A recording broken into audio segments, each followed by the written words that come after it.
Fala minha gente, tudo certo? Vamos nessa então falar sobre Grêmio e nesse vídeo aqui te comentar um pouquinho sobre o que os jogadores do clube falaram na saída do vestiário, na saída do jogo, depois do Grêmio ter empatado, um empate com gosto de derrota, embora muita gente no Grêmio, e eu até concordo, ache que o próprio tricolor merecesse a vitória. Mas aqui eu quero reproduzir as palavras dos jogadores, porque tem alguns fatos curiosos que, claro, você tem que ficar sabendo.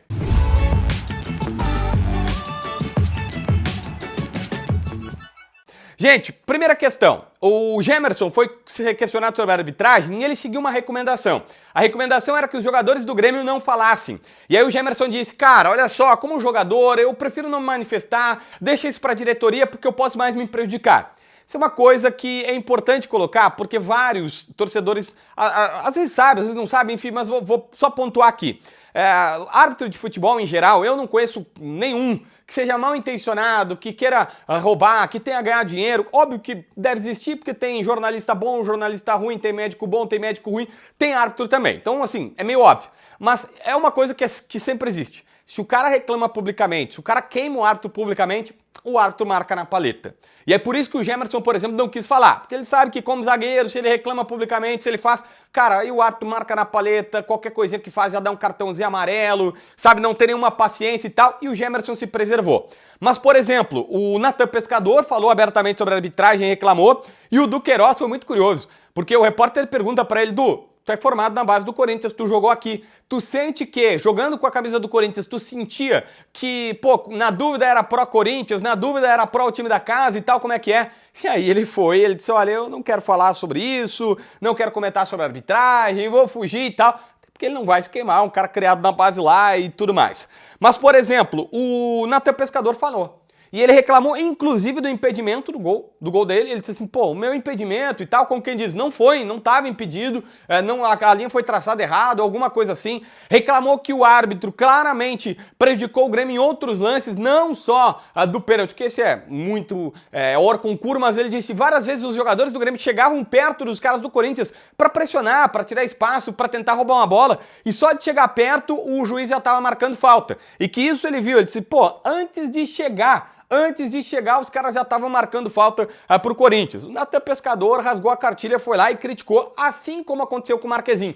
O Marquezinho fez uma crítica na saída do gramado extremamente talentosa e disse, entre outras palavras, o seguinte, o Corinthians não precisa disso. O Corinthians não precisa disso, ele é muito grande, tem uma baita torcida, tem um baita estádio, tem um bom time, ele não precisa disso. Foram os dois jogadores que mais criticaram a arbitragem. Ainda sobre o Natan Pescador, ele estava muito feliz, dizendo que, lembrando até a imprensa, dizendo, olha, vocês me perguntavam antes se eu queria sair, eu dizia que não queria sair, que tinha proposta, que tinha possibilidade, eu dizia, olha, eu quero ficar e quero jogar aqui. Com 12 anos, ele é de Santa Catarina, né? Teve possibilidade, fez teste no Grêmio e tudo mais, acabou indo pro Atlético Paranaense, porque era mais perto da cidade dele, ele é de Joinville.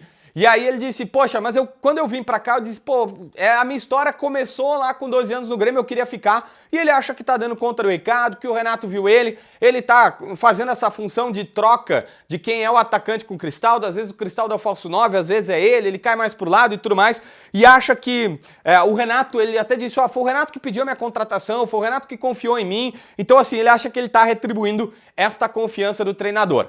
O Reinaldo também conversou com a imprensa. Ele não falou muito sobre a arbitragem, mas ele disse, ó, gente, a gente tinha alguma desculpa logo depois da enchente. Nós precisávamos de ritmo de jogo para engrenar. Agora, não tem mais desculpa. O Grêmio tem que ter personalidade e atitude dentro de campo e pronto. E aí relembrou, nós temos que jogar como jogamos desde o segundo tempo contra o São Paulo. E ele disse, o primeiro turno foi muito abaixo, e agora no segundo turno tem que ser mais forte e tem que fazer partidas melhores.